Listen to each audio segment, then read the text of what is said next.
Okay, well, let's chat with Darren. Hi, Darren. Hi, Stephen. How's it going? Going well. Thank you for joining us on the show today. Oh, thank you for inviting me. It's going to be fun. Yeah. Well, maybe we should start out by getting you to tell our listeners a bit about all the different plants that you have in your yard. You mentioned all the citrus that I've got. I've got 220 camellias, 13 different types of figs. I've got tropical fruit that a lot of people have never heard of, like Chotocaba. God, I can't even say it. Some mulberry trees, some jujubes. I've got a whole bunch, a little bit of everything. Oh, you're making me hungry, and I haven't even heard that much yet. Yeah. And I do grow, and I overheard your conversation a little while ago with the lady with the tomatoes and stuff. I do play around with some tomatoes every so often, and hot peppers and things like that. So. Oh, nice. Wow. Well, now, how did you get into citrus, and how did you become the citrus guy?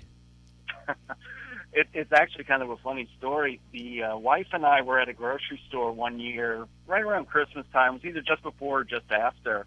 And there was this we walked through the florist section. There was this little calamundan, which is a kumquat hybrid. Mm-hmm. It was like 50% off. Half the shrub was dead. It had one or two little pieces of fruit on it. It was really a sad-looking plant. And she said, "Oh, you should get that." I said, "No, I don't have time for anything like that," because at the time I was growing a lot of cactus and succulents. Mm-hmm. I said, "No, we don't need anything like." She said, "But the poor thing needs a home for the holidays." I said, "No." She said, "Oh, come on." She regrets those words. After that was the calamundan. My second one was a key lime. And then after that, I have no idea what happened. At one time, I had 109 different varieties in the yard. Wow. And then I got into the camellias, and it was like, okay, I think I need to whittle down the camellias or the citrus a little bit. But I picked up the name when I became a master gardener back in 2007. And when they had everybody stand up and introduce themselves and talk a little bit, and I mentioned that I had grown citrus, and every time anybody had a citrus question of any kind, they would say, "Hey, go ask that citrus guy over there." So I took the name and ran with it. Oh, wow. And now people know you far and wide as the citrus guy. I think that's amazing. Well, yeah, and I'll tell you what, with the age of the internet, I mean, it's just amazing the amount of questions that I get. Matter of fact, I was just talking to a guy the other day in Australia that had a citrus question. It's like, wow, I mean, I don't even know what your growing zone is or anything else like that, but he had questions for me, so I answered them best I could. Wow. And so now you've whittled down your collection considerably, because you said you had 109, and what, you're around the 55 mark now, I think, right? Correct. That's correct. Okay.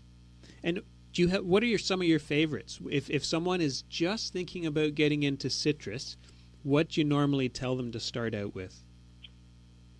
It will depend on how much of a research they want to get into, because some of the varieties that I really, really like are a little bit harder to find.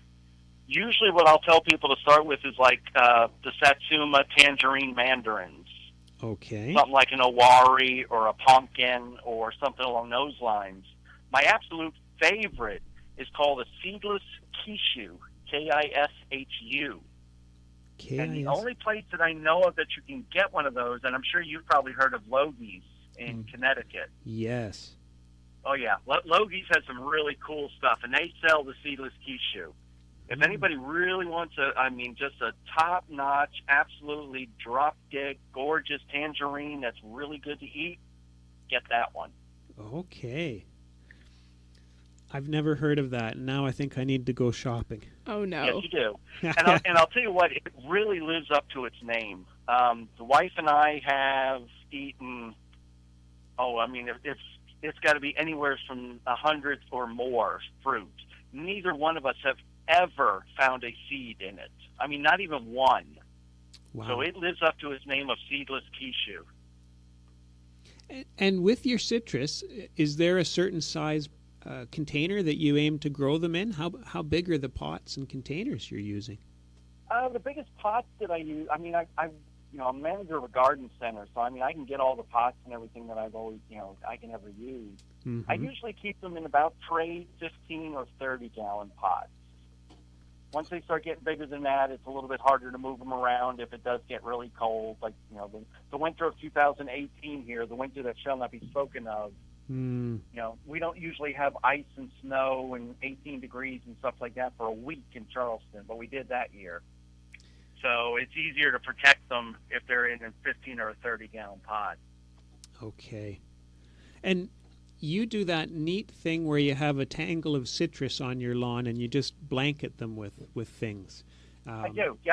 Yeah, I've been telling people for years, you can wrap Christmas lights around it and put a plastic sheeting or whatever over it. But a lot of times you end up breaking the branches, or if the tree is just too tall or whatever. What I did back in the 2018 winter, I literally laid them down on the ground, kind of crisscrossed them over a little bit, and then I threw like a frost cloth and a crochet blanket and a tarp and anything that I could find. I just kind of laid over them, kind of wished them luck. 3 weeks later, when I stood them up, they looked like they had come out of a greenhouse. I was literally eating the kumquats off the one tree because it still had fruit on it, and they were absolutely fine. Wow. Basically, the gist of it is you want to keep it, you don't have to have it as a tropical paradise in there. Keep it at or just above freezing. Of course, down here, our ground doesn't freeze solid, so that's usually not a problem here. Mm-hmm. Yeah, we're a little bit envious of the climate there. Yeah. You guys are what, probably about 45 degrees today? It's cold. Yeah, we're zone 5, and we had snow yesterday too, so... Yeah. Ooh, that's a 4-letter word. It is. It is.